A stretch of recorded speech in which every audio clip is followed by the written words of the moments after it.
Hello everyone on YouTube, MainManSWE here, the god of Tekken, the father of Tekken. Well, I mean, I've been playing this game now for, it's almost scary to think about it, 26 years? You haven't even been alive for that long. It's kind of disturbing. Well, most of my viewers are 16-year-olds. I've unfortunately seen. Oh, well, you know, that's the dice I've been cast. Is that an expression? I have no idea. But we're gonna talk about the huge, enormous leak.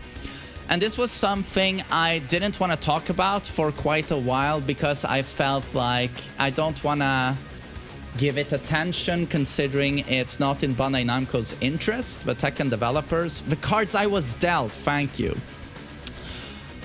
But the thing is, this is I mean, I'm not that into gaming or leaks, but this has to be like one of the absolute biggest leaks of all time. It's just my guess because the list of games is just fucking endless and the amount of just huge titles. So for those of you who missed it, which is pretty much zero, I mean, everyone must have heard about this now. Yeah, it's probably the biggest leak of all time. There was a fuck up on Nvidia's side with their GeForce software, I'm guessing, where pretty much everyone with a super simple, well, hack or whatever, I don't know the technical side of this, with just a very simple thing, it seems like everyone had access to these titles. This list of titles that GeForce, I'm guessing, was working on with the developers. So a very simple thing, and it seems to be legit considering as soon as this went public, Nvidia removed this database. And I hear it's yet to be like disproven or debunked or whatever. So it seems like it is totally legit, and the reason I'm talking about it right now is obviously because Tekken 8 was one of the titles on the list. So this seems to be confirmation that Tekken 8 is being developed, and in my opinion, it's not like we needed confirmation considering Tekken 7 is actually now the biggest Tekken title of all time. It is the most financially successful Tekken title. And probably esports successful. I mean, any form of success you want to measure, Tekken 7 is at the top. I'm thinking it will soon hit 8 million sales to match Tekken 3. But the thing is, all of the DLC. It's the first Tekken game to have DLC. And a shit ton. Well, Tag 2 had some very limited DLC. Tekken 7 has had a shit ton of DLC, and we know the DLC has been doing really well. So yeah, pound for pound, I don't think any title comes close to Tekken 7. And Harada actually said that Tekken 7 dropped in June, early June of 2017. And I believe he said that only 2 or 3 months after the launch, they were already seeing profits. They had recouped the budget, and they were in the green after just a few months. They're in the green and they're making profits. And then you add on that Season 1 DLC, Season 2, Season 3, Season 4. And you know how many Leroys there are out there. He sold, right? Armor King, did he do good business?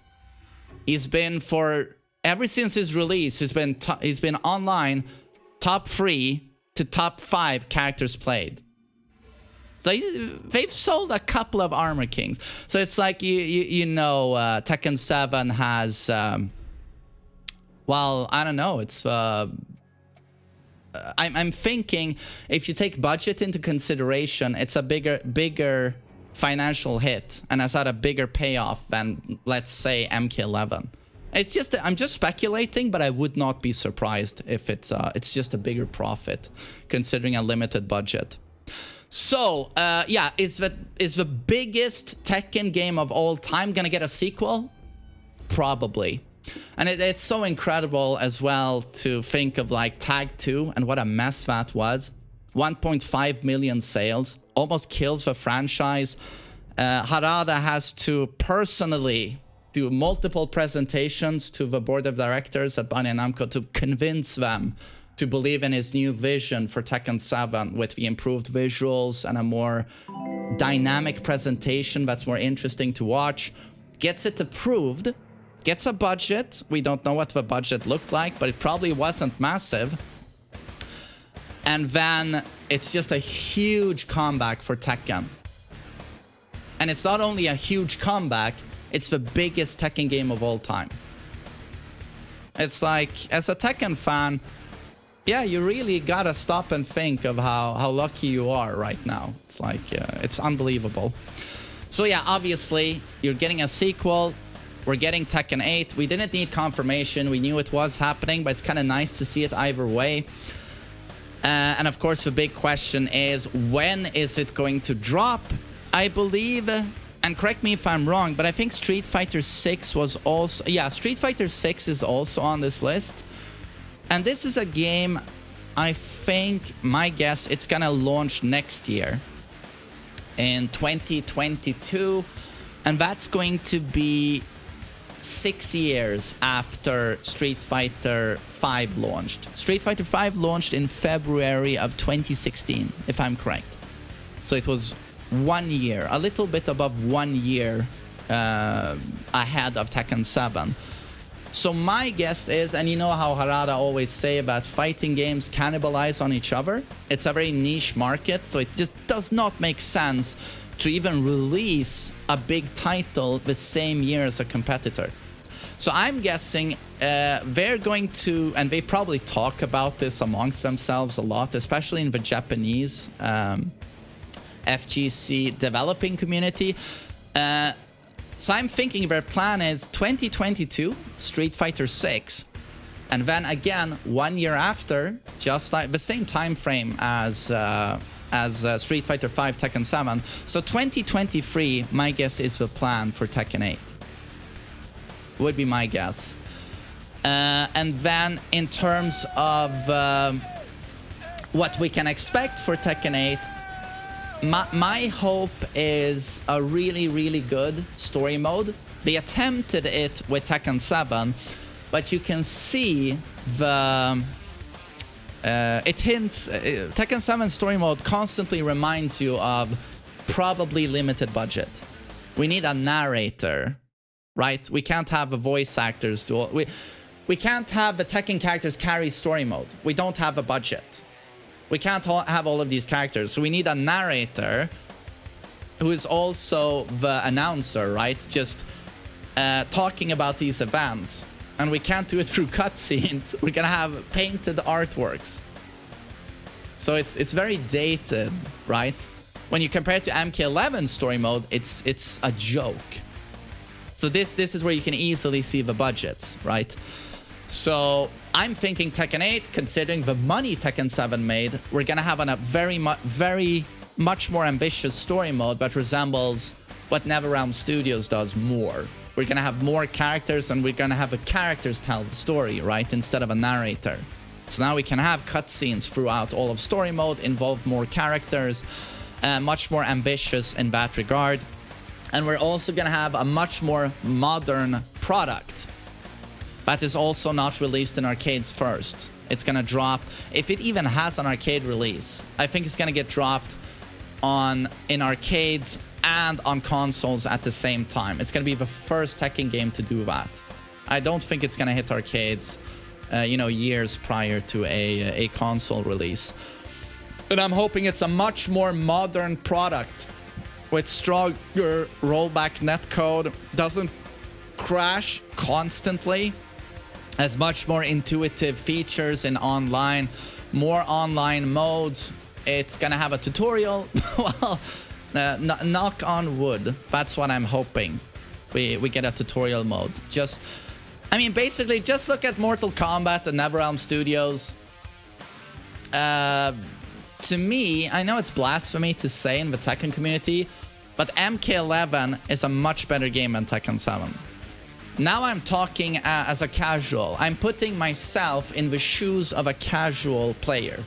The casual audience. Not a hardcore fighting game enthusiast as I am.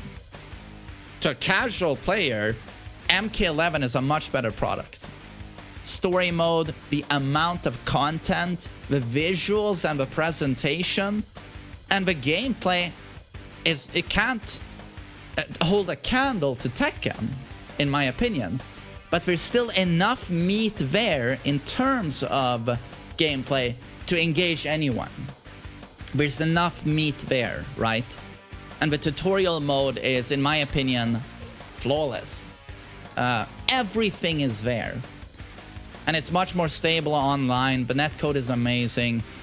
So in my opinion, for Bandai Namco, it's basically just Tekken team, look at NetherRealm Studios. And that's a modern, polished product with a shit ton of content. And yeah, I don't know why Tekken 7 didn't have Team Battle or Tekken Force Mode or Tekken Ball. All of these features that just add longevity and being able to do that online. So yeah, I'm hoping Tekken 8 feels like a modern title. Tekken 7 feels very dated. And it was kind of dated even when it launched in 2017. So yeah, those are my thoughts on Tekken 8 right now and this leak. Thank you for listening to me. Thanks.